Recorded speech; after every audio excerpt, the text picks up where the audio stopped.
김대중이라는 이름은 사실 학생운동한 사람들은 직접 접하기 어려운 분이잖아요. 마치 위인전에서 만났던 이름 같은 뭐 미국에 오랫동안 망명 생활하셨고 85년도 2.12 선거를 앞두고 귀국하셨고 그러니까 뭐 엄청난 인파들이 공항에 운집했다는 얘기도 우리가 간 건 아니니까 들었고 대단한 정치인이 하나 있지만 그때는 정치라는 건 우리하고 거리가 멀고 우리는 학생운동을 어떻게 극대화해서 저 정권을 타도할 거냐에 관심이 있었고 대체로 학생운동권이 정치권을 바라보는 시각은 되게 기회주의자들이 모여있다 이렇게 인식하고 있을 때니까요. 근데 이한열 군이 이제 유월항쟁이 성공으로 끝나고 7월 5일 날 돌아가셨는데 7월 9일 날이 이제 장례식이 있어요. 국민장으로 하기로 하고 그래서 이제 7월 5일부터 7월 9일까지 학생회관 로비에 연결식장을 만들어서 분향소를 만들어서 제가 상주 노릇을 하고 있었는데 7월 9일이 이제 장례식이니까요. 7월 8일 날 대대적인 사면복권을 발표해요. 이게 왜냐면 그 7월 9일 장례식이 어떻게 번질지 모르니까 일종의 유화 조치를 내놓은 거죠. 그래서 그 각종 교도소에 있던 시국사범들을 풀어주고 그리고 유월항쟁 그 범국민운동본부의 지도부들이 그때 6월 10일 날 성공회 성당에서 집회하고 다 잡혀갔거든요. 그분들도 그때 풀어주고 거기에 이제 마지막에는 이제 김대중 당시 대통령 전 대통령께서 동교동에 연금된 상태로 있었는데 연금도 풀어주고 사면복권을 해서 이제 정치적인 이제 해금을 한 거죠. 그래서 그걸 이제 뉴스를 통해서 그 보도는 내가 보고 있었는데 이제 연락이 갑자기 왔어요. 그래서 김대중 대통령님 네 분이 여기 참배 분향하러 오신다. 그래서 저녁 때 늦게 오셨어요. 저녁 때 밤에 김대중 대통령과 이호 여사 두 분이 이제 같이 이렇게 쭉 오고 뒤에 이제 동교동계 그 가신 그룹들이 뒤에 쭉 같이 오시더라고요. 그래서 그때 처음 뵙죠. 그래서 분향을 하고 그 이 방명록에 글을 남기고 이제 상주인 저하고 인사를 하는데 손을 잡고서 우시더라고요. 그러면서 젊은 학생의 희생 때문에 내가 풀려났어. 그러면서 막 우시는데 그 찡하더라고요. 이게 신문에서만 보고 전설처럼 들었던 정치 지도자가 오셔서 눈물을 보이면서 제 손을 잡는 걸 처음으로 목격을 했어. 그래서 무슨 한마디 말도 못하고 그냥 그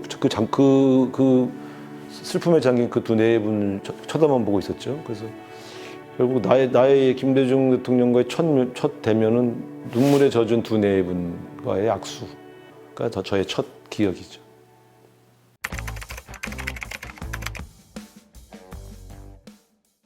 저희는 이제 유월항쟁이 성공적으로 끝나서 개헌이 됐으니까 당연히 이제 민주정부 수립으로 가겠지라는 기대하고 있다가 이제 평화민주당이 갑자기 만들어지면서 양김이 분열됐지 않습니까? 그래서 학생에서는 이제 양 후보 단일해라, 힘 합쳐라 이 정도로 초기에 가다가 나중에 결국 다 찢어졌어요. 그래서 비판적 지지, 전대협은 비판적 지지는 결국 김대중 후보 지지로 간 거고요. 그다음에 끝까지 후보 단일화를 주장하자고 한 분들은 이제 김영삼 지지파로 가고, 그다음에 이제 독자파들 백기환 선생 지지하는 사람들, 그러니까 학생운동이 세 갈래가 나눠졌죠. 저는 그때 뉴욕타임즈하고 기자회견한 것이 문제가 돼가지고 그는 이제 구치소에 수감돼서 재판받고 있었는데, 재판 끝나고 이제 집행유예로 딱 나와 보니까 대선에서 패배한 이후에 갈갈이 찢겨서 학생운동 조직이 회의도 못할 정도로 괴멸되고 있었어요. 그래서 이걸 재건해야 되겠다 하고서 이제 전국적으로 다니면서 전대협을 재건하는 일을 제가 주로, 왜냐면 다 없으니까 다 감옥에 있었거든요. 이인영, 이남주, 뭐 저밖에 없으니까 바깥에. 어떤 데는 학생회장 선거조차 준비 안 하고서 그냥 넋 빠져 있는 학교들이 꽤 많았어요. 워낙 그 양김 분열로 인해서 대선을 진 것에 대한 충격이 워낙 컸어요. 누가 옳았냐, 뭐 비판적 지지가 옳았냐, 후보 단일화가 옳았냐, 독재적 후보가 옳았냐 계속 싸우고 있더라고 또. 그래서 그거는 다 놔두고 빨리 그 다음 세대로 넘겨주자. 그래야서 학생운동이 계속 할 수 있게끔 끈을 만들어 주는 게 우리 역할이지, 일기들의 전대협 일기가 그걸 하지 않겠냐 하고서 이제 넘겨주고, 그 와중에 허인회가 찾아와서 내가 출소한 지 얼마 안 됐는데 한 달도 안 됐는데 와서 보자고 봤더니 야권 통합 운동을 해야 된다. 대선 때 두 양김씨가 분열돼서 대선을 졌는데 지금 총선도 당이 나눠져서 또 찌게 생겼다. 그래서 나는 지금 전대협을 복구하는 일이 급하지 정치권을 어떻게 하는 건 난 관심 없다. 그럼 당신들끼리 해라. 그랬더니 지금 밖에 있는 청년들은 전부 지난번에 어느 편을 들어서 이게 중립성이 없다. 근데 우상은 감옥에 있어갖고 김대중 대통령을 지지했는지 김영삼 대통령을 지지했는지 아무도 모르지 않냐. 당신이 나서야 통합이 이게 운동의 정당성이 만들어진다. 그래서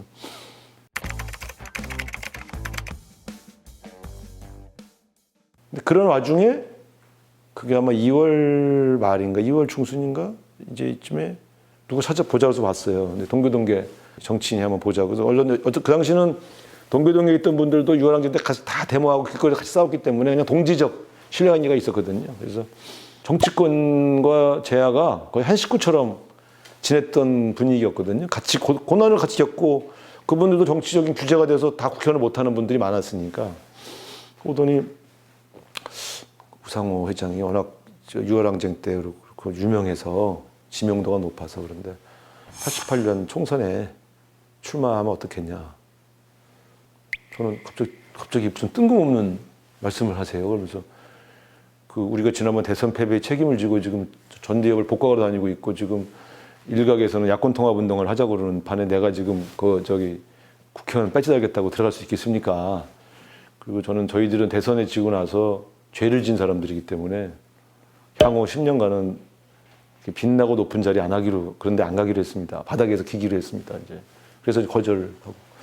그래도 그 제안 받았다는 게 기분이 나쁘지가 않더라고요. 그래서 한번 계산을 해봤지. 그랬더니 만약 그때 88년 총선에 내가 나갔으면 역대 최연소 당선자가 김영삼 대통령인데 그분보다 열흘인가 보름 빠른 최연소가 되겠더라고. 그래서 내가 그 나중에 어디 가서 얘기했어요. 내가 만약 그때 그 제안을 받아서 당선됐으면 내가 역대 최연소 되는 거였다고 내가 이렇게 떠들고 다니고 그런 농담처럼. 근데 그때는 전혀 정치권에 올 생각이 없었고, 그리고 실제로 김대중 총재님이 그분을 보내셨는지는 확인이 안 돼. 근데 그걸 물어볼 수가 없더라고. 그 총재님 생각이요? 아니면 당신 생각이요? 물어볼 수가 없잖아. 내가 20대 중반인 놈이 그런 제안을 받는 것도 황송한데. 그래서 물어보진 않았어요. 근데 아직도 그게 총재님의 뜻인지는 잘 확인 안 되는데 아마 나중에 복원했을 것 같아. 그렇게 접촉을 해봤다라고 공을 세우려고. 그러니까 그런 해프닝도 있었죠. 그러나 그런 일인과 동시에 나는 야권통합운동 청년운동본부를 만들어서 그 대표를 맡아서 그때부터 이제 동교동 상도동을 일주일에 2번씩 왔다 갔다 하면서 그 통합 중재 노력을 한다고. 그래서 그때 그 양김 지도자를 그때는 정말 자주 봤죠. 만나달라고 하면 항상 문을 열어주셨으니까. 그래서 여기가 김대중 도서관입니다만 옆에 동교동 사저를 그때 진짜 자주 갔어요. 그리고 두 분 다 통합을 하겠다. 원론적으로 약속을 해주고, 그때는 김대중 총재는 실제 통합 의지가 아주 강했어요.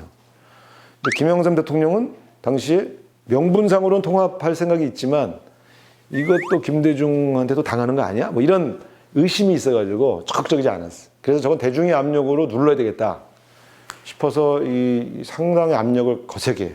그래서 전국적으로 학생들 이제 동원해서 양 당사를 점거시켰어요. 그래서 경상도 쪽에서 온 애들이 통일민주당사를 점거하고 호남에서 올라오거나 서울 지역에 있는 사람들을 평화민주당 당사로. 그랬더니 평화민주당 당사에 간 애들은 잘 먹고 잘 자는데 통일민주당 점거한 애들은 밥도 제대로 못 먹고 고생했어요. 그때 대구에서 계명대랑 경북대 애들이 와서 같이 해줬는데 좀 미안했어. 근데 어쨌든 그런 압력을 통해서 막 하고 거의 성사가 되기 직전에 제가 또 연행됐어요. 잡혀가서 물어봤더니 야권 통합 막으려고 처음에 우습게 봤는데, 야, 네가 왔다 갔다 하면서 뭐가 되는 것 같아서 큰일 나서 잡아들였다. 그래서 나는 처음에 잡혀갈 때도 반정부 운동이 아니라 무슨 뉴욕타임스하고 인터뷰한 걸 가지고 집어넣고, 이번에도 내가 노태우 당선자를 향해서 내가 타도하자고 한 것도 아니고 야권 통합하라고 했는데 왜 내가 잡혀옵니까? 그랬더니 권력자의 눈에 어긋나면 뭐 다 잡아들이는 거지 뭐 이러면서 싹 하더라고요. 그러니까 제가 웃긴 게 다른 애들은 방화, 폭력, 뭐 그러니까 반정부 투쟁을 했던 무슨 집회와 시 뭐 이런 게 좀 세잖아요. 근데 저는 두 번 다 인터뷰한 거. 그다음에 야권 통합이야. 반정부 투쟁도 아니야. 그걸로 두 번 정과가 생겼어요. 그러니까 그게 뭘 말하냐면 정치 검찰들이 잡아놓아야 할 범죄가 먼저가 아니고 일단 잡아놓겠다는 게 먼저고 그다음에 혐의를 씌우는 그런 형태의 수사를 했던 걸 제일 경험했죠. 제가 지금도 검찰 독재하고 싸울 때 제일 열받는 게 우린 체험을 했잖아요. 그래서 내가 검사들한테도 그랬어요. 아니 도대체 이런 식으로 사람을 당신들 볼 때 내가 사상범이요? 내가 국가보안법 위반했어? 아 너는 사상범은 아니다. 그럼 내가 지금 뭐 화염병이나 강목을 들고 싸웠어? 내가 폭력행위 처벌법이 나 아니야. 왜? 아 너는 굉장히 위험한 놈이야. 근데 무슨 내가 폭력을 저질렀어? 그러니까 다중을 많이 움직여서 그것이 이렇게 대중을 뭔가 정치권까지 압박을 할 정도의 영향력을 갖고 있다 이렇게 본 것 같아요 당시.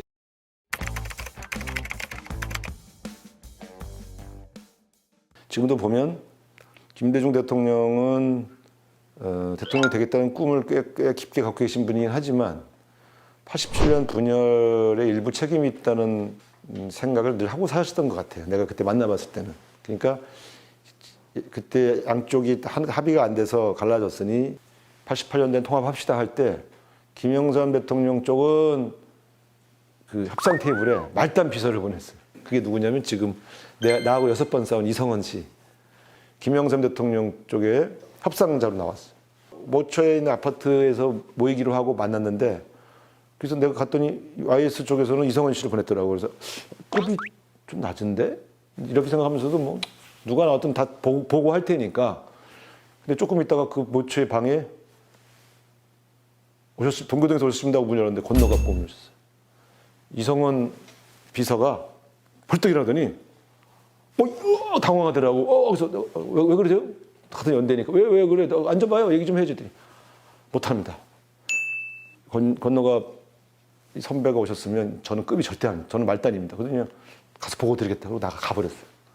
뭘 의미하냐면 이 한 장, 이건 내가 처음 공개하는 얘기인데 뭘 의미하냐면 김대중 총재는 가장 오른팔을 보낸 거고 통합협상장에 김영삼 대통령은 가장 말단 비서를 보낸 거지. 그러니까 협상의 의지가 어디가 있었냐를 금방 확인할 수 있었던 장면이었어. 그래서 그 다음에도 비공개 협상을 한번 했는데 그때는 이제 저기서 최형우 의원이 나타났어요. 드디어. 그 실세급이 온 거지. 그래서 우리가 그때 그랬어요. 아, 저 사람들이 이걸 김대중 대통령 총재 쪽에 협상 의지가 있는지 없는지를 간을 보러 왔는데 너무 실세가 나타나니까 놀라갖고 도망가갖고 그래서 거기 좀 맞춘다고 최형우 부총재를 보냈죠. 그래서 나중에 서교동 협상할 때 이제 그 두 분이 그 몇 사람이 이제 협상을 하고 있었는데 그때 대중들이 그 서교 호텔 문을 깨고 들어가서 협상을 방해한 일단에 난입한 사람들 때문에 협상이 깨졌어요. 그때 내가 그날 잡혀간 날이고 어쨌든 그때 보면서 김대중 대통령하고 그때 자주 봤고 대화도 많이 했고 근데 그때 내가 되게 놀랐어요.